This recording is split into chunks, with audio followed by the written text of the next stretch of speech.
Reports. We are thrilled to have you join the Treatment and Recovery Resource Meeting. This meeting is a product of the Treatment and Recovery Committee for the Governor's Alabama Opioid Overdose and Addiction Council. These virtual calls are designed to provide valuable insights, resources, and support for professionals involved in helping someone gain access to treatment and recovery resources. Each meeting will feature 3 dynamic speakers representing different organizations who will share the resources they have available to support our important work in the field of treatment and recovery. These meetings will occur on the first and third Wednesday of every month at 12 p.m., so please continue to join us as they occur throughout the year and feature new agencies with each meeting. This Zoom link will remain the same for each meeting this calendar year. Each agency will have about 15 minutes to share about their services and referrals, followed by 5 minutes for any questions our attendees may have. We ask that all participants remain muted during the presentations, and when we open up for Q&A, you can unmute yourself to ask a question, or if you want, you can put it in the box, and I will go ahead and ask it, or whoever's speaking at the time will ask it.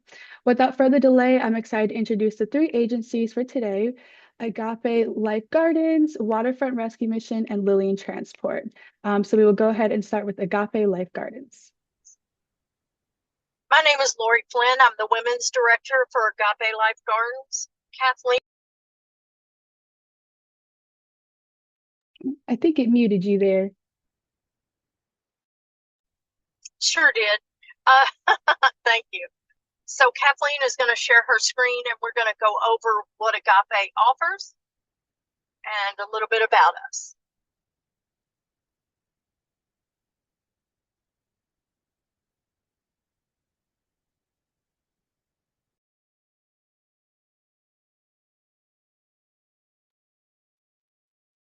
Okay, so AGAPE Life Gardens, we are a 501c3. We are transitional housing. We offer peer support, emergency food, and we also have a crisis helpline. We have 5 homes located within a 50-mile radius for men and women.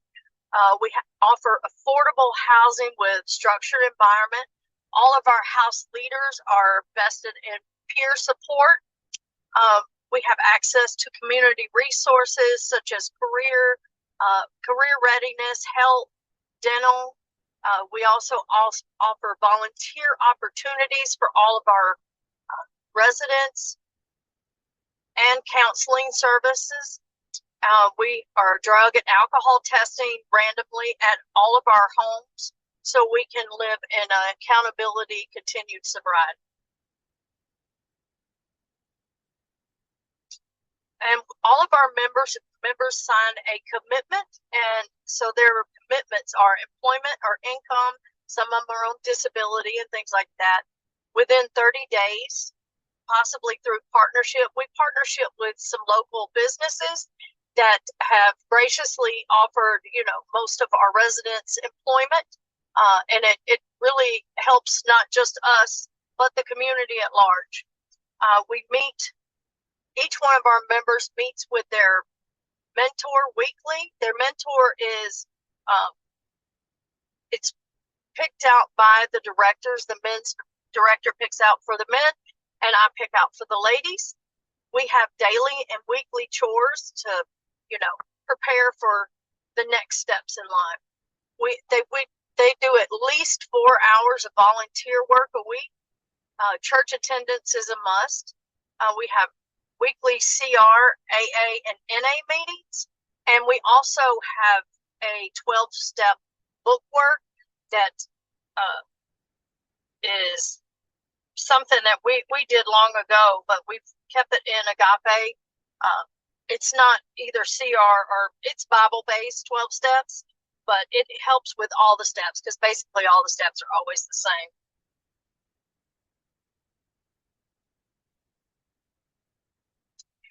We have seen so much family restoration through our resources and relationships, such as the counseling. We offer, the families, the whole family counseling, and success stories like these 2 children. This was the first time they'd ever been to the beach.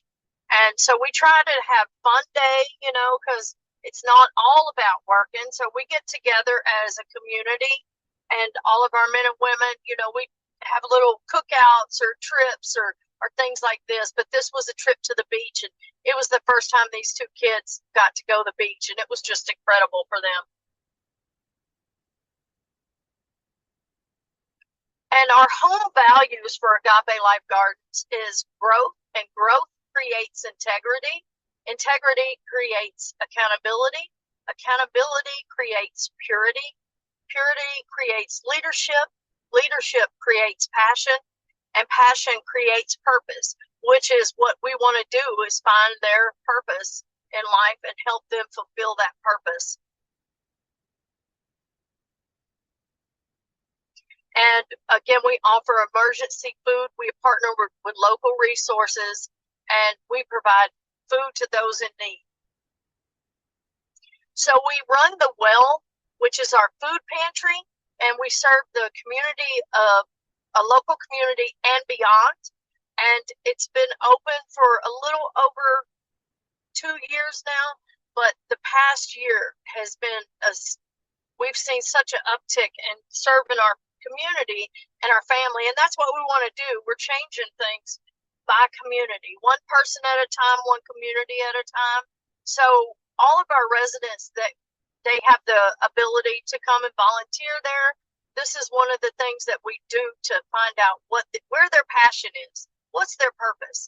And we have several residents that it's their passion to feed those in need, feed the homeless. These are people that have come out of these lived experiences that get to give back what was taken from them, you know. And so we have,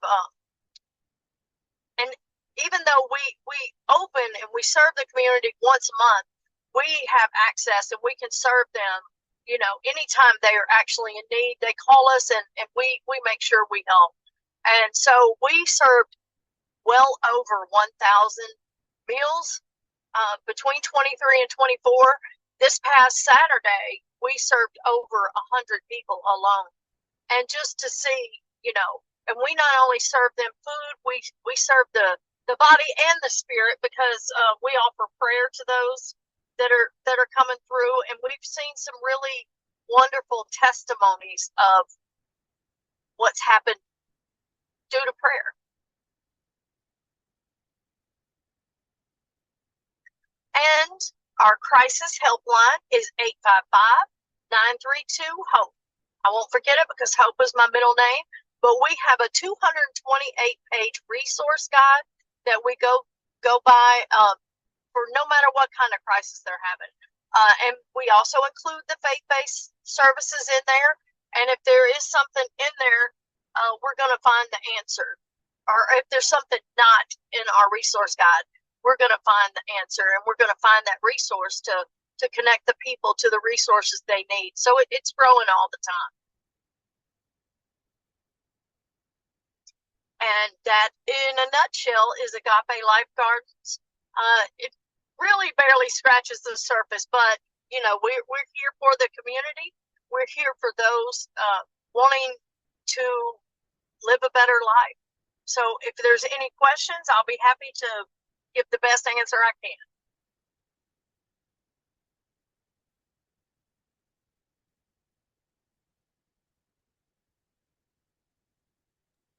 What are the requirements for getting in the home? Well, we do like for someone to have 6 months in sobriety, been working with a pastor, or come through a faith-based facility, and they write an essay on what they expect to get from Agape Life Gardens. Now, this is really on a case-by-case basis, because we pray over every application, and I have had the Lord tell me she may not meet the requirements, but she needs to be here. And those are really some of the biggest success stories. Great question. Thank you. I don't know if if you'd mentioned it at all, but how many beds do you guys have? Like, how many people can you hold? Okay, well, our men's facilities have 7 beds each. And we just opened up our 3rd men's home. Well, actually, it's our 4th men's home, and I believe they can hold 8. Both of our women's, one of them holds 6, and that's women with children. and then our other one holds 5. And we are looking for our 3rd women's home as well. And I would like for it to hold at least 9. Because, you have to have 1 bathroom per 6 people. So, Yeah, and that's something I kind of want to echo is that those homes that Agape Life Gardens has are within a 50-mile radius and they're staying full. Like people are getting long-term success through staying at the homes. And I know Lori helps the women with legal issues. She helps them get on food stamps. She helps them with their identification. She helps them get jobs. It's Agape Life Gardens focuses more on not just the spiritual, not just the biblical side, but also those things you've got to have a job, you got to have a driver's license. And I know the women's director and men's director help everyone through all those processes. So it seems to be working in Mobile, Alabama, really well. And you may have said this, I had to step away to talk to a patient. How would we refer someone there? Who do we need to contact? AgapeLifeGardens.com. They would fill out the application online, and it will immediately be sent to the men's director or the women's director.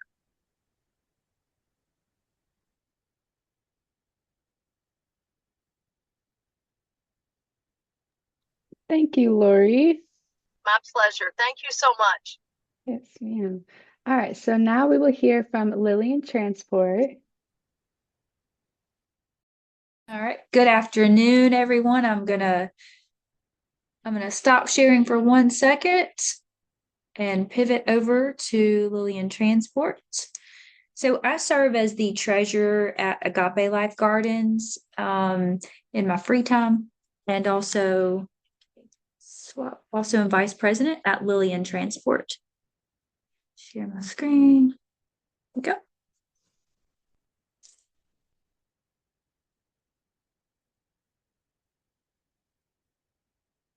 All right. So this is, I want to present Lillian Transport LLC to you guys. We are non-emergency medical transportation. We're a little bit different than like Uber Medical because we handle patients that are in crisis. And we're going to get into a little bit of that later on. Okay. So kind of how it works, how our company is set up, we really build a relationship with facilities like yourself. We have contracts set up, and currently some of our current facilities are Gulfport Behavioral Health and Alliance Healthcare. So basically we set up a contract with them. They reach out, they find patients that need recovery. And once that person has been assessed and their insurance is accepted and approved, they will send us a request through a secured site. At that time, we contact the patient directly and dispatch a vehicle to pick that patient up.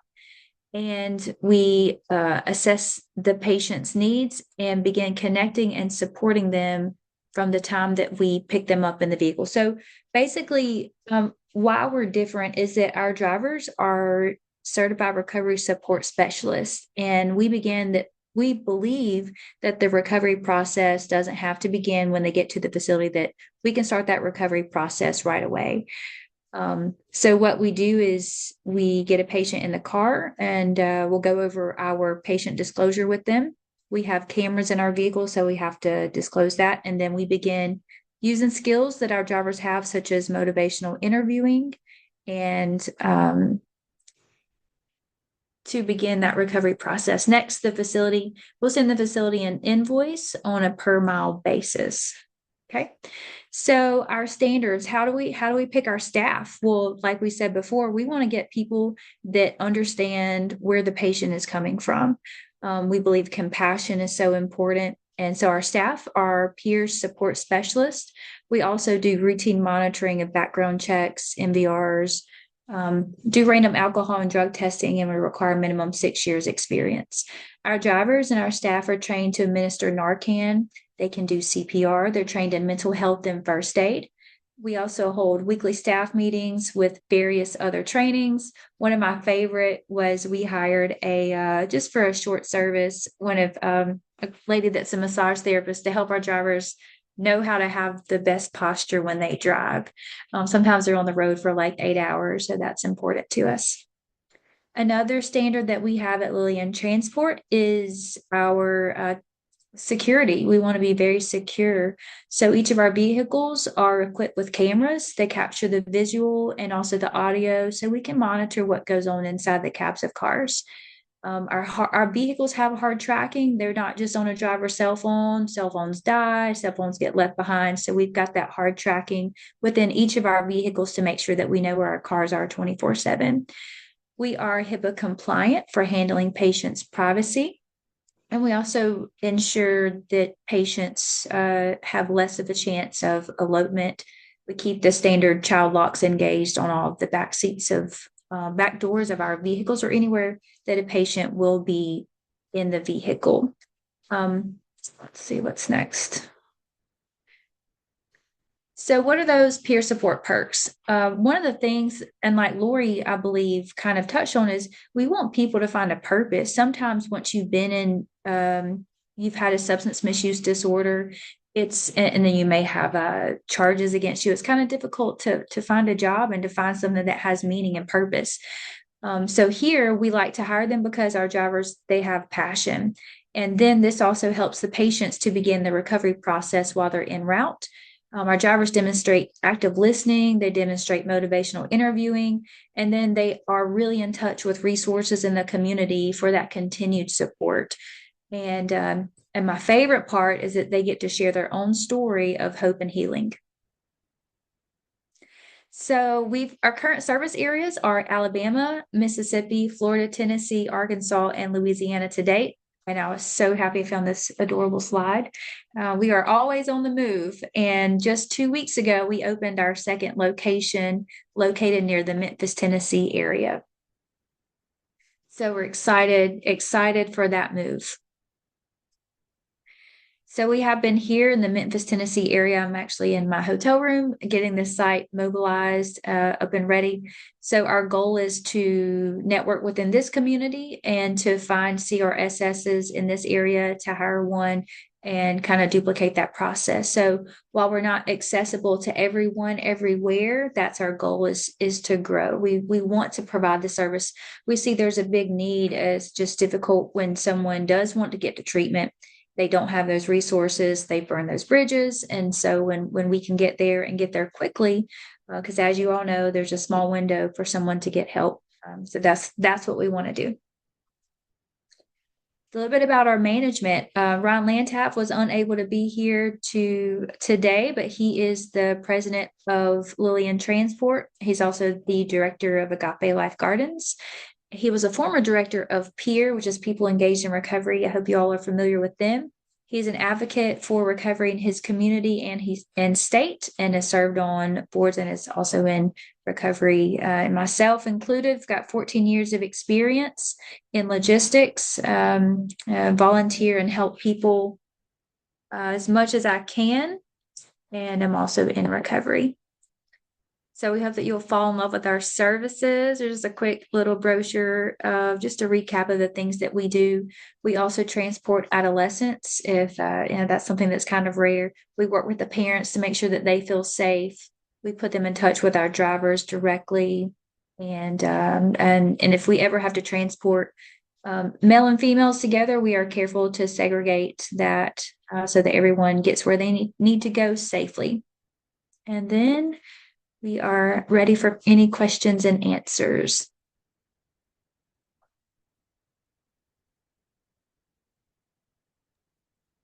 I don't have a question, but I'm Lonnie Layton with Alliance Health Center, and they do a phenomenal job for us, and super excited that you guys are going to be in Memphis, and just grateful, for everything you do. And our population, we work mostly with Medicare, Medicaid patients, and a lot of times they do not have the ability to get to us, and just want to just let you know you can't go wrong by working with them. So thank you for that.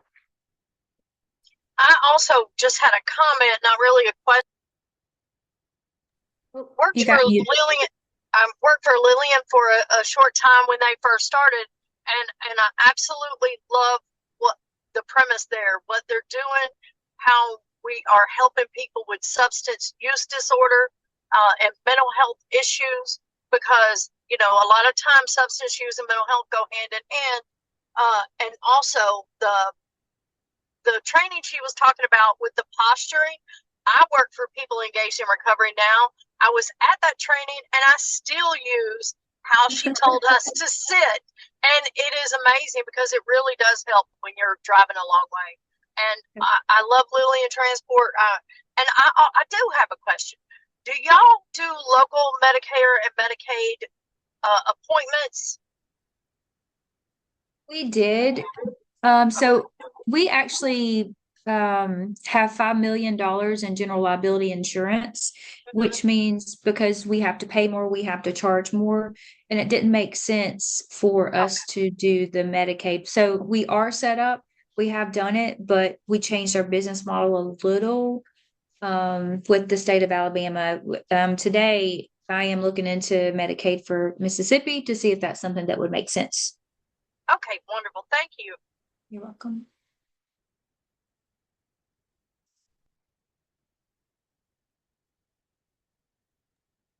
Thank you. Oh, my I'm going to voice there. stop sharing. Okay. Thank you. All right, so now we will hear from Waterfront Rescue Mission. Yes, I'm trying to share my screen right now. Let me see. Nope, that's not it. Hold on one second. I'm not quite as familiar with Zoom, so I'm having some. Oh, here we go. Okay, can you guys see that? Yes, we can. Okay, very good. So I'm Jason Grizzard, and I'm with Waterfront Rescue Mission. We've been around for 75 years. We are actually celebrating our 75th anniversary this year. We've been serving the Gulf Coast for that long. We started at the same time, both in Pensacola, Florida, and in Mobile, Alabama. And so we are shared there. And just to let you know, I'm the Vice President of Ministry Services for Waterfront. I've been with them for 17 years working in homelessness and addiction recovery ministry. And we are a faith-based nonprofit, and so our funding, we don't receive any government funding. So actually 65% of our funding comes from thrift stores. And so we have 7 thrift stores that are spread throughout the Gulf Coast.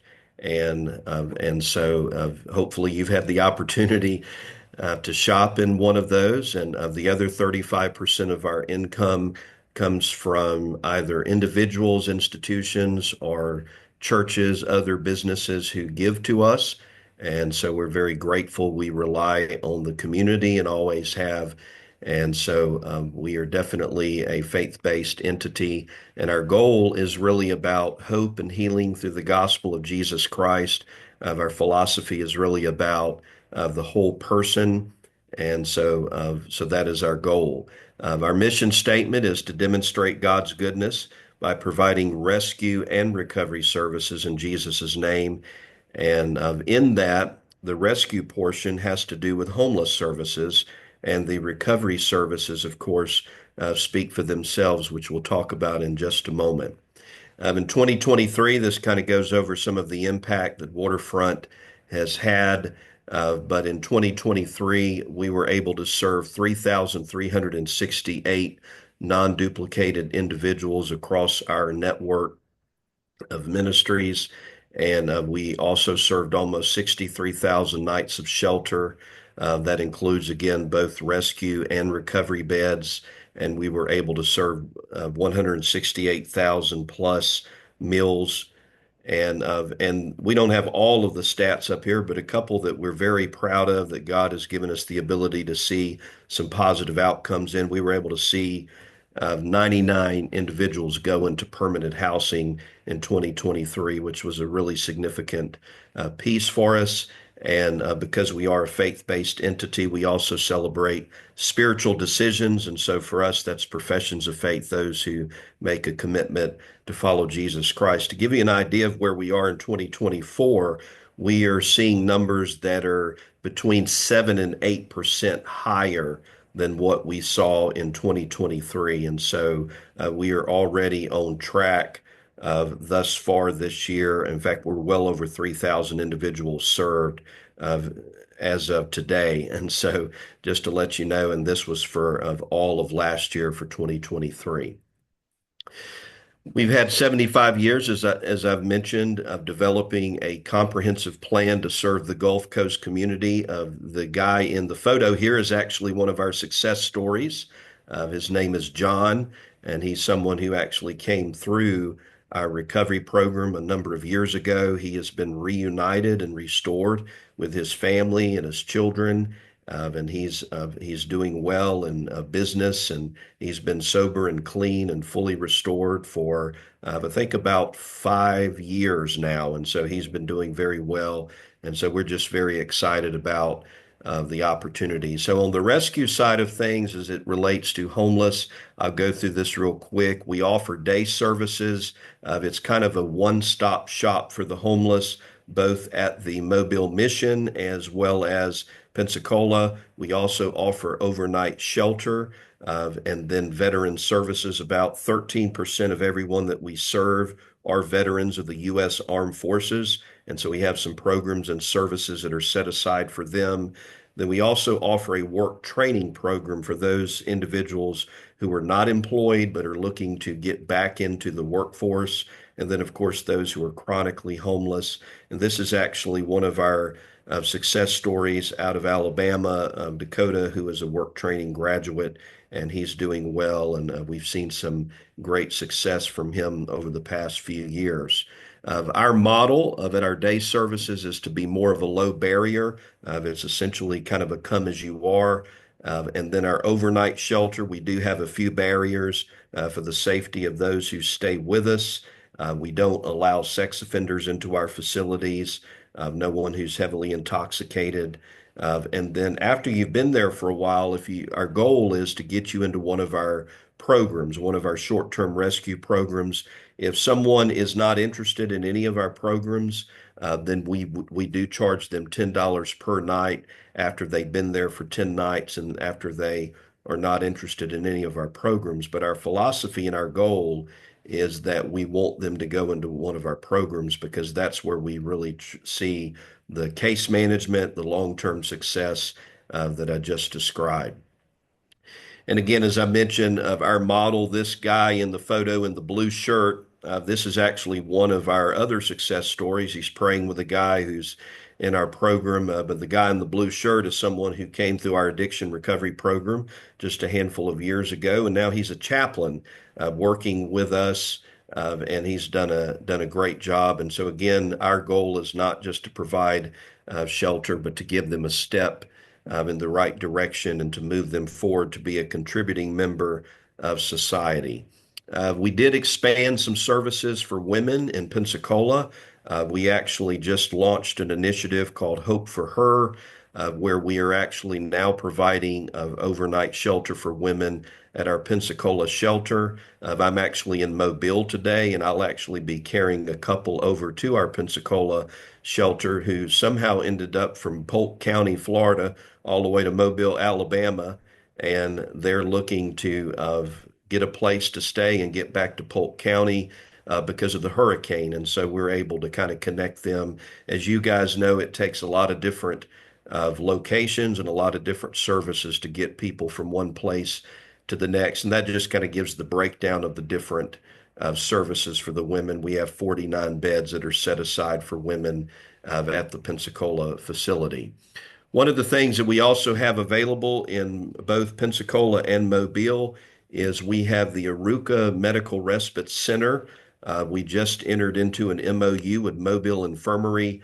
And so if we have a homeless individual that goes into the hospital and they need a place to rehabilitate in a safe way, Uh, for you and I, post-op means we go home and we get physical therapy and we get the things that we get. But if you're homeless, you don't have a home. And so obviously that's not a viable option. And so that's where this respite center serves as a great opportunity to really reduce the amount of recidivism in the hospital so that they don't end up back in the ER, back in the bed. And so this is a win-win-win for the guest.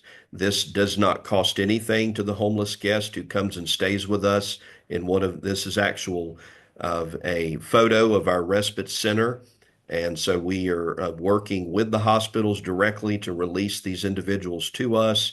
And this will be a great outcome for them and will really help create more positive outcomes for the patient and for the hospital. The addiction recovery program that we have one program, but it's in 3 phases. And so it's divided into recovery readiness, life builder recovery, and then career development. And the recovery readiness phase is basically, it's sort of our entry to the addiction recovery. And so in Mobile and Pensacola, you can enter through either of those missions and you can stay with us for 2 to 3 months. And basically during that phase, our goal, we will drug test you. We are a tobacco free facility at each of those. And so we work with providers to actually get nicotine as well. And so through nicotine replacement, we drug test them, we nicotine test them. We have support groups, we have training, we do some foundational training to kind of get them ready for the tough process of addiction recovery. And then during the second phase, which is the life builder recovery phase, that's where we go a little bit deeper into the issues that led them into addiction recovery. And then the third phase is our career development, which is that's our transitional housing phase. And so we move them into transitional housing. And so after the first 90 days, they are there. Once they have a job, they've connected with a mentor, they've gained a bank account, all those different things, we will graduate them. And a couple of things just about our program as it relates to addiction recovery. We ascribe to something that's called the Genesis process. And it's really, even though we're faith-based, it's an integrationist approach. And so it is based on the biblical teaching, surrounding Jesus, but it's also based on the best industry practices of what we know about addiction and how addiction affects the brain and the body. And so we don't get real deep during the first phase of recovery because they're still coming out of the fog. In many cases, they're dehydrated, sleep deprived, malnourished, and just not ready to go into a lot of depth. And so we take those first 2 to 3 months to work real slow with them, to just kind of acclimate them to the communal life that is recovery. And then we move them into the second phase, and that's where we do a lot of assessments. We go into their trauma, their family, some of the issues that brought them into that situation before. The worst thing that we could do is get a guy sober and clean, and then he relapses because he goes back to the same environment and has no idea why he started addiction in the first place. And so we try to it's really geared towards relapse prevention, and it's also geared towards finding out the root cause of what the addiction is. We also provide some life skill classes for our guys because we want them to be ready to re-enter the workforce as a man of integrity.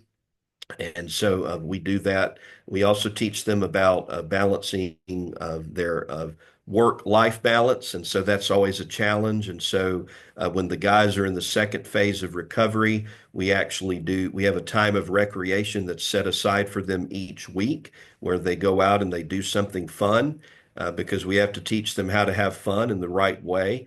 And then on the other week, we actually go out and do a community service project, and we actually partner with the American Red Cross, who teaches them how to run an emergency hurricane shelter.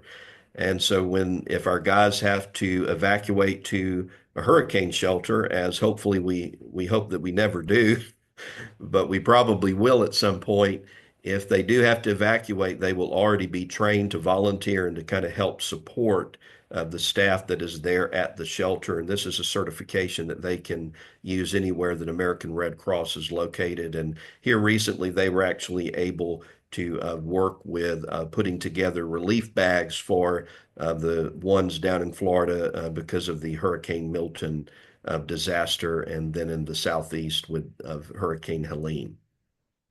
These are some of the milestones for our graduates. We actually have a graduation coming up this Friday, and these are just some of the things that we celebrate that these guys have been able to obtain employment at this phase and get a budget, get a relapse prevention plan, pay off all of their legal fines, connect with a safe, godly mentor, and they are drug, alcohol, and nicotine free. And so this is just a slide we have at the end that just talks about some of the ways that people can get involved. The biggest way, if you're looking to refer someone to us, is to go to waterfrontmission.org. And that's where the intake process for our program begins. And we can get you situated. And then you can go on there and learn about more of what we offer. As I said before, a big part of our funding comes from those who donate and also from those who shop in our thrift stores. And so we have 5 stores that are in Florida, but we have 2 that are located in Alabama. And so, and we also have an online store now we've had for the last 2.5 years. And so that's doing very well also. So at this time, I will pause and let you guys ask any questions that you may have for Waterfront Rescue Mission.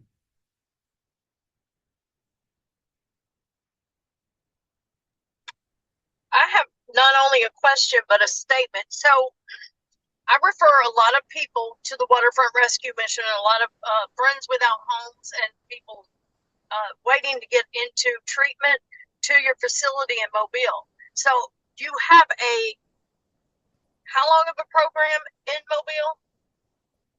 So the entry in Mobile, that is part of the first phase of our Okay. recovery program. So in Mobile, they will spend 2 to 3 months, and then the second phase is located in Pensacola, and then we have some transitional houses in Pensacola. We have worked with guys before who are looking to transition back to Mobile, and we've been able to work with them through the Mobile mission to kind of connect them there. But yeah, the first 2 to 3 months if they are looking to go into our recovery program, they will spend that in Mobile. The full scope of the program is 9 months. They can stay longer on the back end as long as they're meeting the requirements of building a savings and connecting with the support system that they have. But we have guys that have been with us for 1 to 2 years and are doing really well. And we, of course, believe that the longer they're able to stay with us and build that safe support, then we have found the greater the chance of their of having long-term success. Yes, that's fantastic. I actually have a very close friend that went through your program and has acquired his own home and everything and is doing great. So he got his start at the Waterfront Rescue Mission. I'm a big fan of you guys and your thrift stores. I support y'all majorly there because they're the We nicest really thrift stores. appreciate that.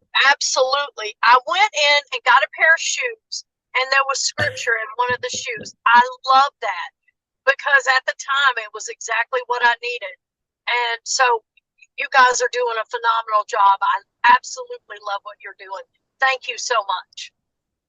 Thank you. And I can't guarantee that all of our shoes will have scriptures in them, but I'm glad that that worked well for you. And thank you for the encouragement. That is awesome. Yes.